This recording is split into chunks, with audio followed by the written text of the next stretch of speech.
Deputy Commander Sloane, thought lost with the veiling of Titan and the arrival of the Black Fleet, now returned to us. But where was she all this time?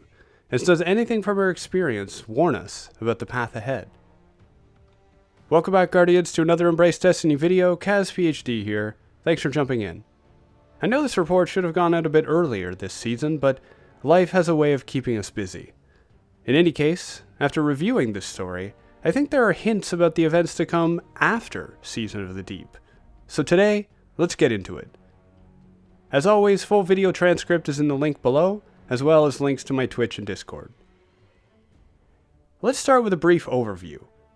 Some of you new lights may not know or remember Deputy Commander Sloane, or even the Moon of Titan.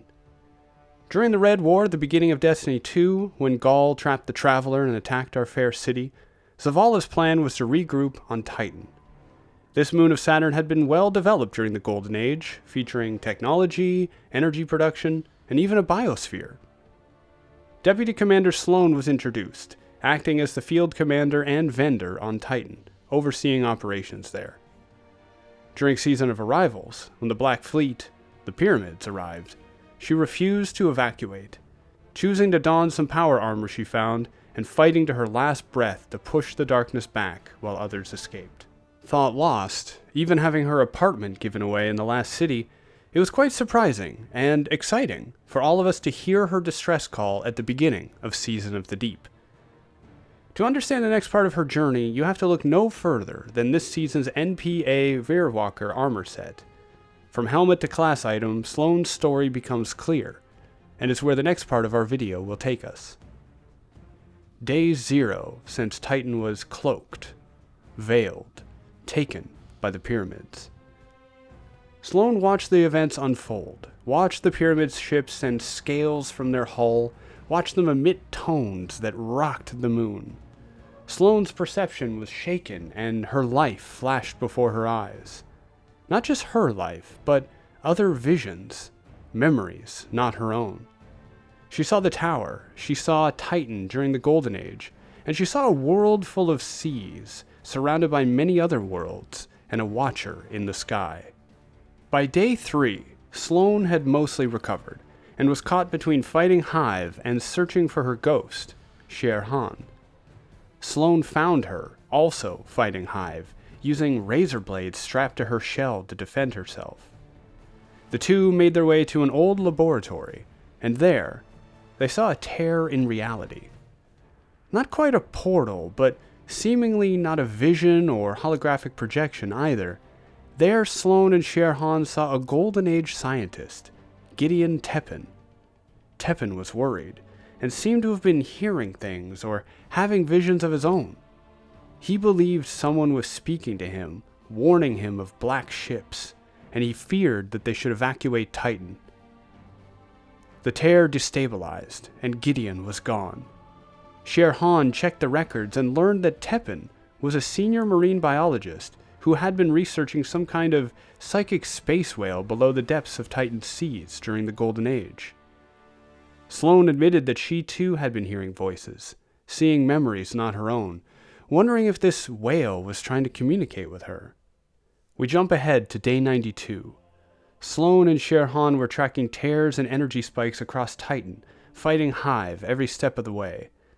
They kept arriving too late, the tears closed, sometimes surrounded by the bodies of fallen as well.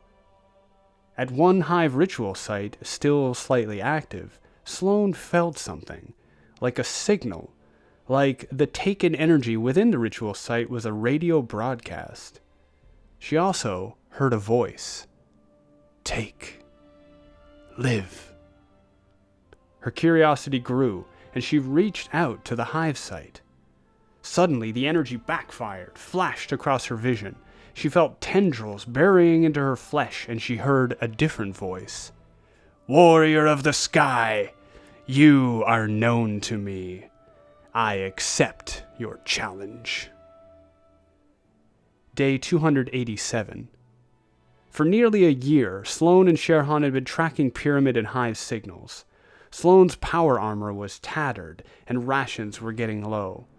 Through sheer force of will, Sloane had kept the taken energy at bay, but she was getting worse, tired and hungry. Shere Han argued with her, unsure of what they were chasing, doubtful of their strategy, worried for her guardian. The two argued, debating who was the more important, what the endgame was. Sloane revealed that she could hear Xivu Arath, the Hive God of War, screaming in her mind, but she could also hear a different voice, something well-intentioned, something trying to determine if Sloane could be trusted. Sloane wasn't sure if they would make it out or even make a real difference, but she wanted to go out fighting. Better to hit them hard, hurt them, rather than shrivel and fade away.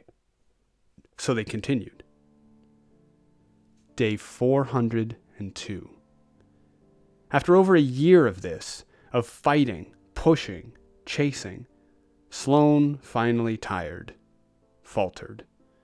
She faced down the Hive, throwing fists and grenades, and thruster boosting her way through the enemy, but they were too many, too formidable. She was pinned down, both by Xivu Arath's crushing mental assault, as well as a real and present Hive Knight, wielding an oppressive and dark blade. The blade seemed to reflect an obsidian terrace, and Xivu's voice became clearer, louder. The Hive God was furious that Sloane took taken power without claim, and was pushing to drive Shere Han out of hiding. Through it all, Sloane heard the other voice calling, "Bond. Live." Fearing the night would summon Xivu herself, Shere Han, worried for her guardian, burst in. As Xivu rose in assumed victory, the Leviathan, a giant psychic space whale indeed, slammed into the room, tore the knight to pieces with her jaws, disrupting the connection to Xivu, and gathered Sloane and Shere Han to safety. Among the chaos, the Leviathan's voice grew stronger, and so too did her connection to Sloane. In the midst of it all, Sloane struck a bargain, and their connection deepened. So there you have the story. Short version, Sloane stayed on Titan, tracking down Pyramid and Hive signals, trying to find out what they were doing and stop them. Beaten, tired, worn out, Sloane eventually bonded with Taken energy, able to use it like a radio to track her enemy better, and miraculously held off the corruption.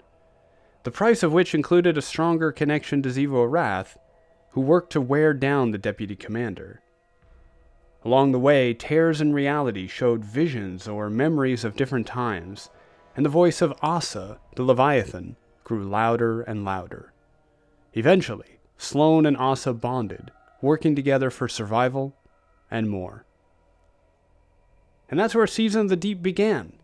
With Titan unveiled, revealed once more, Sloane was able to broadcast a signal. We in the Vanguard picked it up and began working together to learn what Asa knew.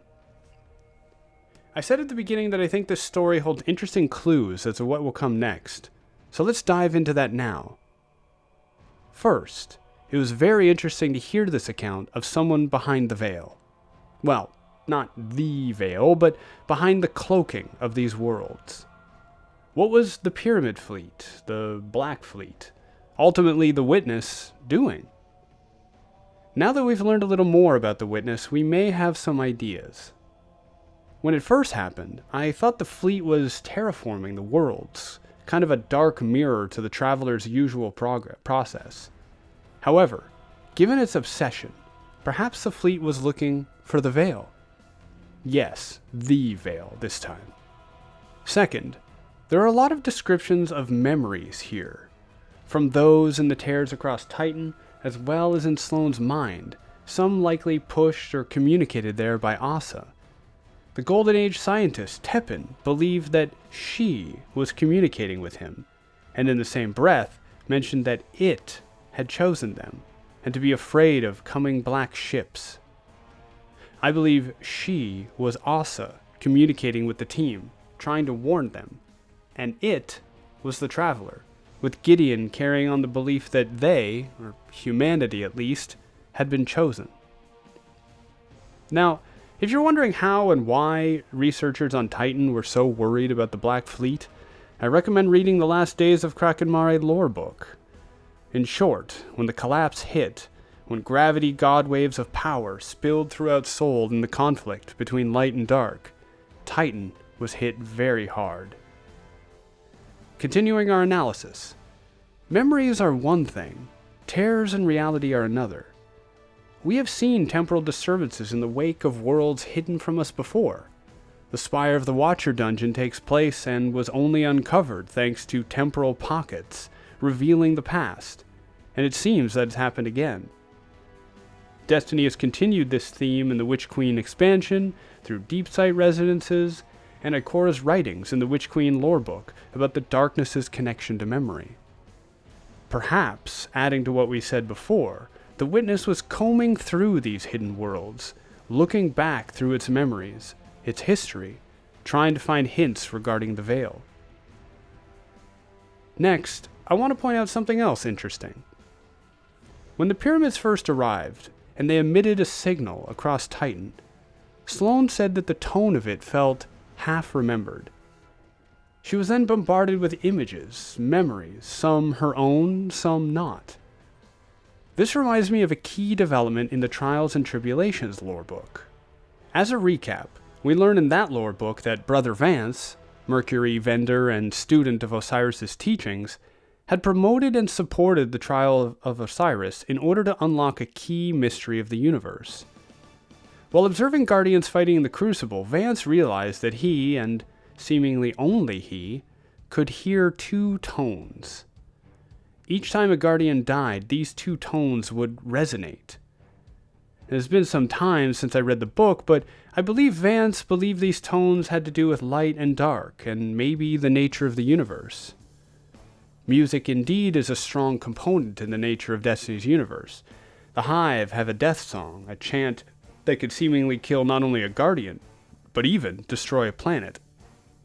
Check out the Inquisition of the Damned lore book that came out during Shadowkeep to hear that story.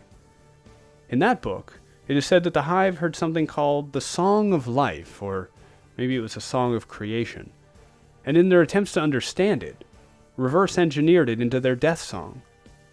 For you Lord of the Rings fans and Silmarillion fans out there, and I'm sure many other works of fiction and myth, music often plays a key part in the creation, maintenance, and destruction of the universe. So perhaps these tones are the resonances that one can hear when extreme light and dark interact, or when either strongly interacts with the fabric of space or time or similar. Given the continued theming of music and armor and weapons in Destiny, such as those seen in Season of the Lost, I think this is a thread which will continue to be important later. A recent Veil containment recording reveals that Chioma Essie and Maya Sundaresh created an interface to try to interact with the Veil, which they called an orchestra. The interface allowed for multiple people to connect and distribute the psychic energy in order to better understand what they were interacting with. So perhaps music will be the key in following the Witness. That actually takes me back to Titan.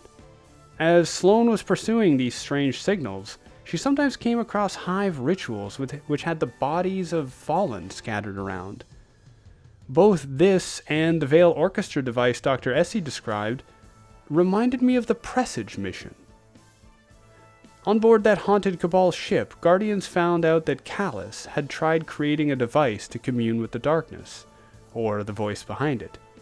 He used a bunch of scorn, all interconnected, essentially creating a psychic firewall, hoping to use them to absorb and mitigate any dangers of communing. The experiment ended up killing most of the scorn, leaving only one to be a kind of augmented monster, strong and capable of speaking with the voices of the dead. That full story can be found in the Captain's Log lore book. And while it may have broken Callus or damaged him considerably, it may also have helped him forge his alliance with the Witness. So it worked, and was good for him? For a little while, at least. Several lore entries this season and previous involve Hive conducting rituals purely to communicate, with Xivu Arath and with others, and with Xivu herself conducting such a ritual to communicate with the Witness. Indeed, the terrible events at the start of Lightfall and the appearance of the portal or tear in front of the Traveler indicate that communing or crossing the barrier between these entities brings great risk, and perhaps such devices and rituals can mitigate these issues. It certainly seems to be the direction we are heading next season, interrogating and invoking the Witch Queen's help to pursue the witness. A couple of other observations and musings from this story. During her time on Titan, Sloane was described as using a thruster dodge, similar to what Titans unlocked with Arc 3.0. Now, the closest typical analogy for how Guardians harness their power is usually referenced as martial arts, where Guardians pick a school, a form, and learn from each other, sometimes forging their own abilities and paths ahead. So, it's possible that Sloane developed the thruster dodge herself, even before the rest of us. Or it's possible that something about the nature of light itself changed around the time of Arc 3.0, which allowed her to tap into those abilities. This is always a fun thought to examine, such as when Osiris used a Well of Radiance during a Curse of Osiris cutscene, or when Cade used Blade Barrage during the last stand of the Gunslinger. Personally, I like the idea that the light, the shape of it, how it can be used or accessed, generally can change. And so, as the meta shifts, this is reflected in-game by the shape of paracausal power changing, and thus how Guardians manifest that power. Next, some have wondered where Asa came from and why she was on Titan. Thankfully, we have our answer in Sherhan's scuba shell. There, after the battle, when Asa rescued and bonded with Sloane, the Leviathan explained. It seems that she was a proto-worm, like the worm gods, but something before. When her species took up power and ascended, she refused. They turned on her. She fought them and fled. Slipping between our dimension and the ascended plane, she followed the faint feeling of light that she felt, the traveler, across the universe, until she ended up on Titan. There, she tried to warn humanity, but was overcome by the collapse and hidden all this time. An interesting story that will open up opportunities to learn about several things. It builds on the idea of the ascended plane used for travel and shortcutting access, something we've seen for a long time in Destiny. And it provides a glimpse into the backstory of the Worm Gods. The earliest mention of them was the Books of Sorrow, and by then, they were already godlike beings, so learning where they came from is interesting, information that may help in the fight to come.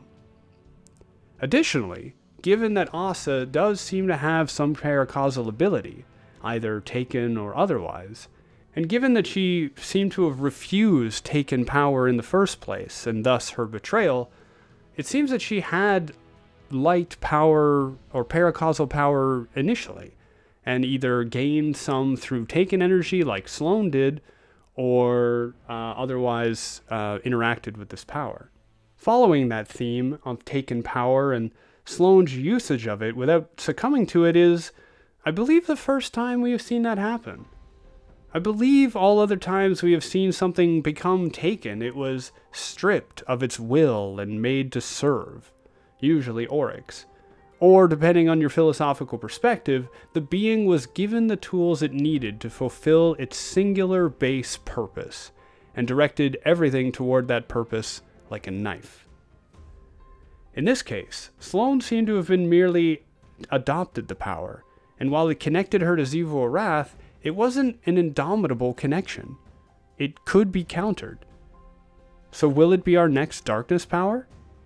If so, what about Luster, the power that Rolk seems to wield in the Vow of the Disciple raid? Finally, the Black Terrace, Xivu Arath's central location. Her throne, perhaps? The Black Terrace has been mentioned several times in the lore during Season of the Lost, for example, always connected with Xivu Arath. It seems to be her tether, or her primary place of being. Every time she has appeared, aside from the destruction of the Cabal homeworld, every other time, Xivu has appeared as a kind of projection, a vision, connected to her Black Terrace. What could it mean? What is it? What will it finally take for the God of War to manifest? And why hasn't it done so already? Perhaps the Traveler is keeping her at bay. Perhaps. Exciting times, so many questions, so many hints and clues to the future of our destiny. I believe that we are nearing many of these answers. In a way, we have to be if the final shape has us fighting the main threats we faced. Though it could be a fight that continues past the expansion onto the seasons of next year. Still, from the witness scouring Titan, tones, rituals, and distributed networks used to communicate with extreme forces and powers in the universe, the power of music, the ability to use taken energy without falling to corruption, the origin of the worm gods, and the nature of light itself, this simple story about Sloane's journey over the past couple of years may shed some light on our story to come. So what do you think? Anything I missed? What do you feel about Sloane's story, and of Asa and her warnings? Hopefully you've enjoyed the season as much as I have. Thank you everyone for making it to the end. I hope you enjoyed this little musing tour and recap. I'm excited to keep making videos. We've got lots to talk about. As always, link to my stream and Discord below if you'd like to hang out. And I ask that you please be safe, be kind, and we'll see you all next time. Bye now.